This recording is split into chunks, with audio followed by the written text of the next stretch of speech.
hazikuweza kuondoa dhambi za wanadamu.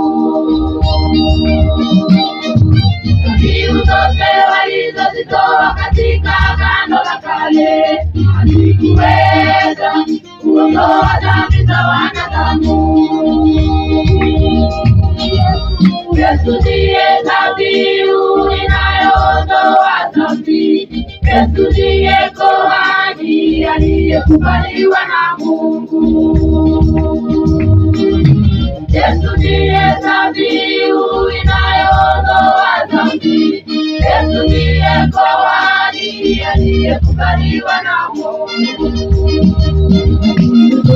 Dhabihu bora kuhani Mungu ndiye Bwana Yesu.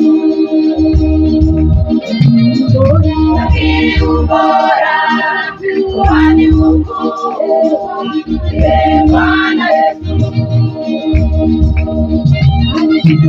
Alijitoa mwanga Bwana Yesu, akasema mambo yote yamekwisha.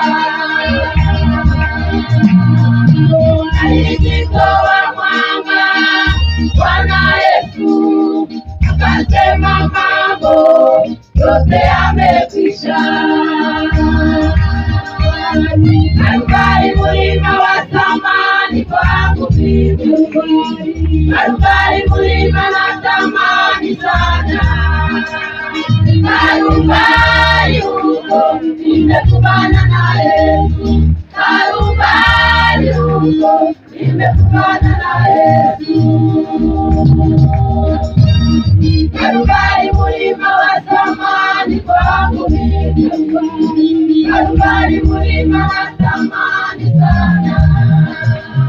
Kalvari huko nimekumbana na Yesu, Kalvari huko nimekumbana na Yesu.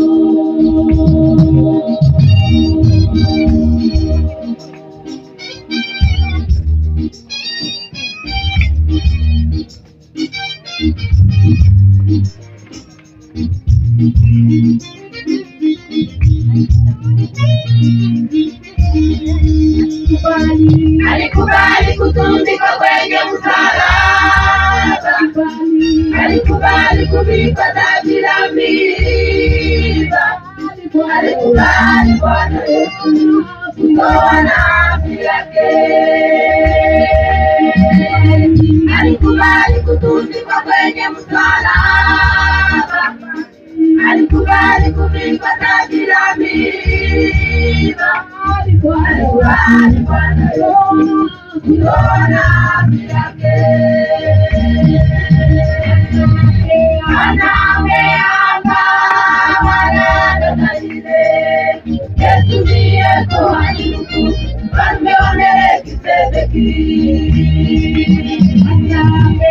Anameapa wanadota ile, Yesu ndiye kuhani mkuu, mfalme wa Melkisedeki.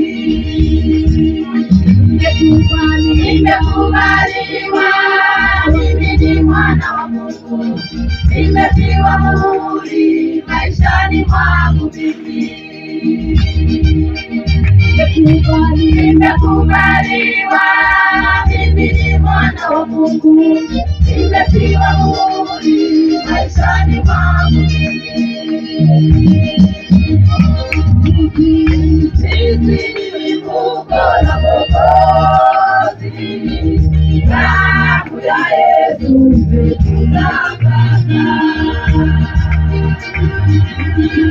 Sisi ni Mungu na Mwokozi, damu ya Yesu imetutakasa.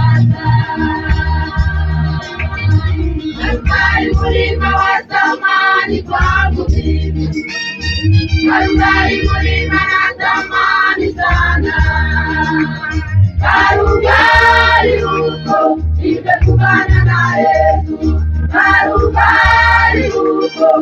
nimekumbana na Yesu.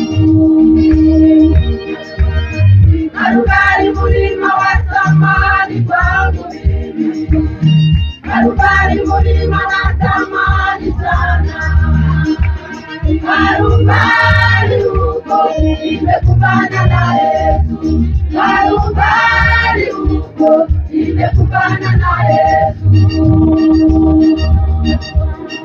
Kalvari mulima wa thamani kwangu mimi, Kalvari mulima natamani sana, Kalvari huko nimekumbana na Yesu, Kalvari huko nimekumbana na Yesu.